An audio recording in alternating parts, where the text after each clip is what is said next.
మీ పేరేం పేరన్నా? मेरा नाम अब्दुल रज़ाक है। अब्दुल रज़ाक। हाँ, क्या हो गया अभी? ये अपन विकाराबाद से मैं बैठा बस में, ओके 6:30 को बैठा। ओके 6:30 को बैठा तो थोड़ा क्या है, बस वाला ऑलरेडी बहुत स्पीड चला रहा था। 6:30 को मैं विकाराबाद में इंडिया चौरस्ते से बैठा। 7:15 को जो है ना ये आलूर गेट थोड़ा पार हुए, सटनली जो है ना थोड़ा बस वाला भी स्पीड था बहुत। अब हम समझे कि एक्सप्रेस गाड़ी है, थोड़ा टांडूर से आ रहा, थोड़ा ऑलरेडी लेट होगा बोल के पैसेंजर भी बोल रहे थे। वो थोड़ा क्या है थोड़ा स्पीडी था ये बस स्पीड है। और थोड़ा स्पीड था। ओके और ये क्या है सटनली, स्पीड है। हाँ टिपर भी स्पीड है। हाँ।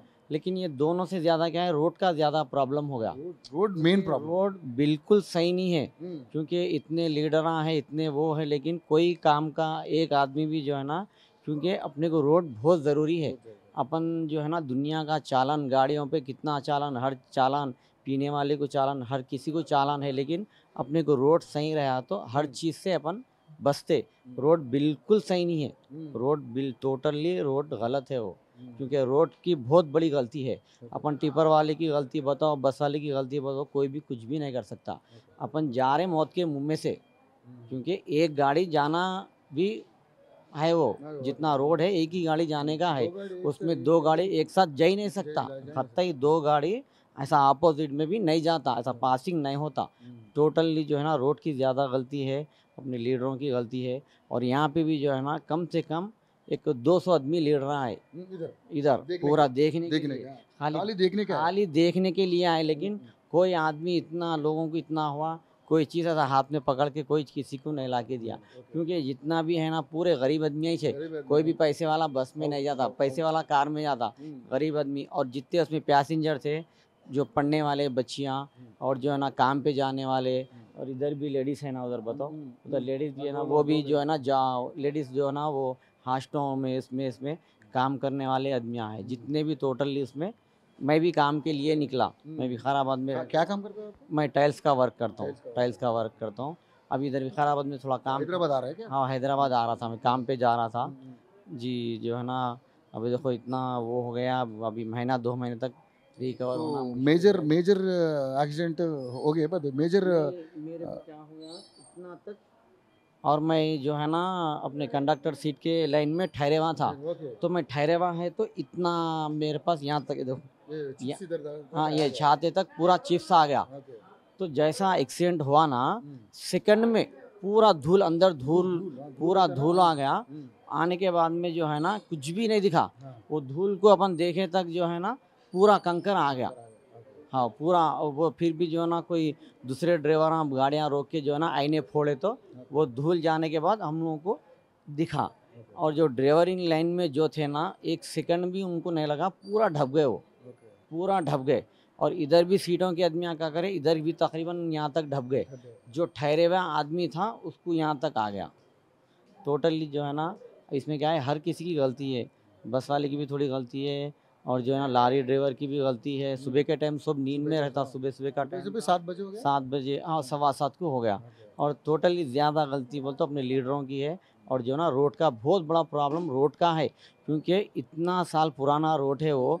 कोई भी अगर अपन कोई नया आदमी को अगर वो रोड इतना साल से नहीं बना बोल तो कोई भी हंसता, क्योंकि आपका एमपी है ना विश्वेश्वर रेड्डी है, शोभ है, एमएलए है। नहीं शोभ है, सबका ही है। अब एक आदमी करने के आगे बढ़ रहा तो एक आदमी जो है ना कुछ भी जो है ना टेंशन लगा के वो कुछ झाड़ों के लिए बोल रही है, जो है ना उसको रोक दे रहे। एक दो आदमी करने के लिए जा रहा तो एक दो आदमी जो है ना रोक दे रहे उसको। अब ये क्या है, प्रॉब्लम ज़्यादा प्रॉब्लम। आप कैसे है आप? अभी थोड़ा मैं नॉर्मल हूँ, लेकिन अभी मेरे को 1-2 महीने लगता मैं रिकवर होने। ये पूरा, ये ऐसा पूरा हाथ ऐसा नहीं हो रहा, और ये यहाँ तक फंस गया था ना, ये पूरा मेरा काम नहीं कर रहा।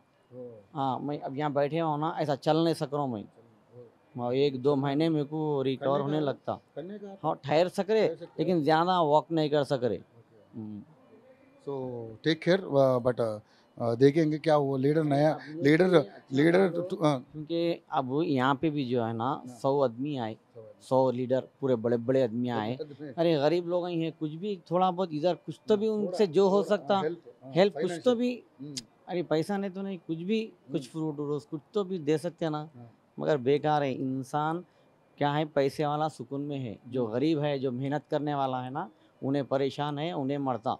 ये सब जो है ना సో బాధపడకండి, నాకు అర్థమవుతుంది మీ బాధ. బాధ కాదు ఇప్పుడు ఏం సార్, ఇప్పుడు మాకు ఎట్లా అయింది సరే, వెళ్ళి మనం ఎట్లైనా అడ్జస్ట్ చేసుకుంటాం. మళ్ళీ ఎవరు వేరే వాళ్ళకి ఇట్లా కావద్దు.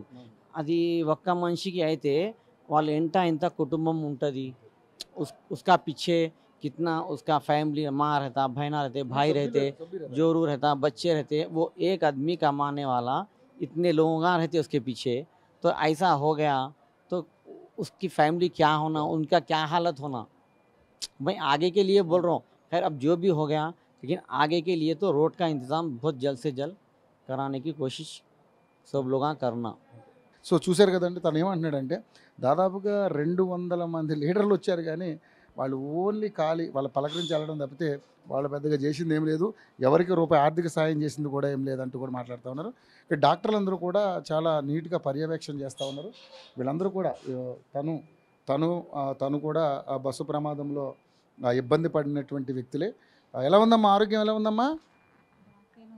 బ్యాక్ పెయిన్ ఉందమ్మా. ఓకే, మీకు బాగా దెబ్బలు తగిలినాయా? ఇంజిన్ పైన ఉంటున్నాను. అమ్మా ఇంజిన్ పైన ఇంజిన్ పైన. Okay okay.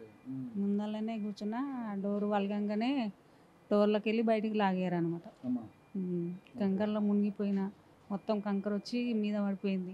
దానికి వచ్చి మొత్తం అలా జరిగిపోయింది. ఇట్లా చూసే లోపల జనాలల్లో మా పానాలు గాల్లో కలిసిపోయినాయి. ఏదో బతికేది కాదు కానీ బతికి బయటపడ్డాం మేము. మరి నేను కూడా బతికే అవకాశం లేదు, బతికాం. మొత్తం చాలా ఉండే, ఇంకా కొంచెం బెటర్ తగ్గింది. ట్రీట్మెంట్ బాగా జరుగుతుంది. బాగా జరుగుతుంది. కాకపోతే ఇంకా మాకు ముందల దేవుడు అనేటోడు రాసి పెట్టిండో మరి ఎట్లనో ఏమో తెలియదు, కానీ బతికినాం. ఎలాగన్నా బతికినాం. దేవుడు ఉంటాడు అంతే, అదే ఇంకా టైం మనం ఏం చేయలేము. నేను డైలీ అదే బస్కి వస్తా, మళ్ళీ అదే బస్కి వస్తా. కాకపోతే డ్రైవర్ చేంజ్ అయ్యిండు. డ్రైవర్ ఆయన కాడు, కండక్టర్ ఆవిడే. డ్రైవర్ చేంజ్ అయ్యాడు. రోజు వచ్చే తమ్ముడు రాలేడు అట్లా. మరి డ్రైవర్ది తప్పు కూడా ఏం లేదాడ. ఆ డ్రైవర్ అన్నికి కానీ మంచిగానే తీసుకొచ్చిండు బండి. మంచోడే పిల్లాడు. అతను కూడా పోయాడు. ఆ కుటుంబం ఏముందో ఏమో టీవీలో చూస్తే 2 పెళ్ళాలి అని చెప్తారు. ఏందో ఏమో పర్సనల్ మ్యాటర్ మనకు తెలియదమ్మా. మేము డైలీ డ్యూటీకి వెళ్ళేదాన్ని. సమాజ్ కూడా ప్రెస్ క్లబ్, మన ఈనాడు అక్కడికి డైలీ వస్తారు. అట్లా అని పరిచయం బస్సు వాళ్ళు. వస్తూ పోతుంటే డ్యూటీలలో కూడా ఎక్కుతుంటారు కదా, వికారాబాద్లో ఎన్నెపల్లి దగ్గర కానిస్టేబుల్ ఎక్కుతుంటారు వాళ్ళు. అట్లా తెలుసు, అట్లా కాపాడిరు నన్ను. అరే ఈమె మనతో పాటు డ్యూటీకి వస్తుంది కదా అన్నట్లుగా కాపాడేసిరు అనమాట. అంతే తప్ప ఆడ ఏం లేదు. ఆడ అంతా అయిపోయింది. ఎక్కడున్నామో తెలుస్తలేదు ఆడ. మనం ఆ పొగలో కనబడలేకపోతున్నాం. ఎవరు అనేది మనకు తెలియలేకపోతుంది. అంతేనండి. చూసారు కదండి. అంటే నేను వాళ్ళ అబ్బాయిని. అదే నాకు కూడా సడన్గా తెలియదు యాక్సిడెంట్ అయినట్టు. మమ్మీ ఎప్పుడు వాట్సాప్లో లేచిరా గుడ్ మార్నింగ్ దేవుని ఫోటోలు పెడుతుండే. సడన్గా ఫోటో పెట్టేటికల్లా వయసు అయిపోయిన ఏజ్ లాగా ఉంటాయి కదా, పెద్దవాళ్ళక అట్లా అయిపోయింది. ఇది బ్లడ్ మొత్తం శాంపుల్ పడ్డది కదా, గుర్తుపట్టలేకపోయినా. తర్వాత నేను ఫోన్ చేసి మాట్లాడితే అప్పుడు అమ్మనే లేపింది.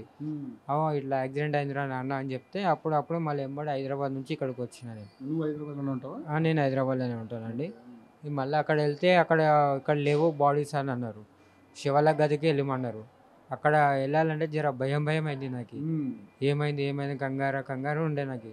ఇప్పుడైతే అంత ప్రాబ్లంలో ఉన్న అమ్మ మీతో మాట్లాడింది, ఫోటో పెట్టేసింది.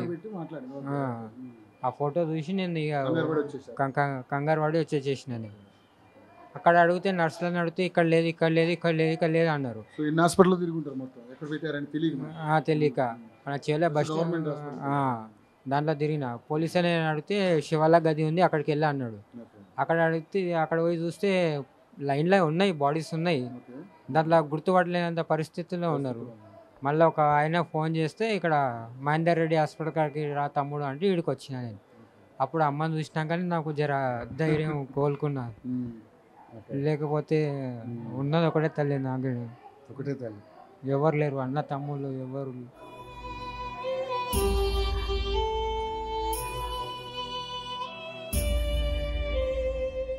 ఇప్పుడు మనకి గవర్నమెంట్ నుంచి ఏమన్నా రాగలుగుతాయా? ఇప్పుడు అంటే యాక్చువల్గా ఏంటంటే ఇది మనం చూస్తున్నాం, అందరికీ చూపిస్తున్నాం కాబట్టి సరే ట్రీట్మెంట్ అయితే ఫ్రీగా జరుగుతుంది. మరి గవర్నమెంట్ నుంచి ఏమన్నా గాయపడిన వాళ్ళకి మరి ఏమైనా ఎక్స్‌గ్రేషియా ఇస్తారా లేదా అనేది ఇంకా డీటెయిల్‌గా తెలీదు. బట్ రావాలని మనం కూడా ప్రయత్నం చేస్తున్నాం అమ్మ. మీడియా ద్వారా చెప్తున్నాం. ఉండడానికి ఇల్లు లేదు, చేసుకొని బతకనికి భూమి లేదు, భర్త స్త్రీ లేడు.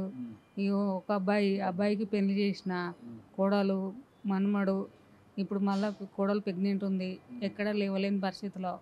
ఇప్పుడు నేను వాళ్ళకేం చేయలేను, ఏం చేస్తారో ఏమో గవర్నమెంట్ అని బాధపడుతున్నాం.